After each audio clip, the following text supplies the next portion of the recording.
ሥላሴን ከሰማይ እስጢፋኖስ አይቶ ዓይኑ በመገረም ቀረ ተሰክቶ የድንጋዩን አህላል ይወርድበት እንኳ ሥላሴን በማየት ረስቶታል ለካ። ስብሐት ለእግዚአብሔር።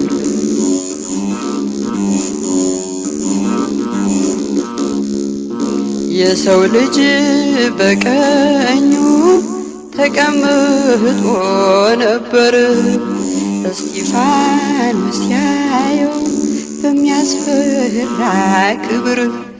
ካህናተ ሰማይ ዙፋኑን ከፍሉት ቅዱስ ቅዱስ ይሉት ስብሐት ስብሐት ስብሐት ለእግዚአብሔር።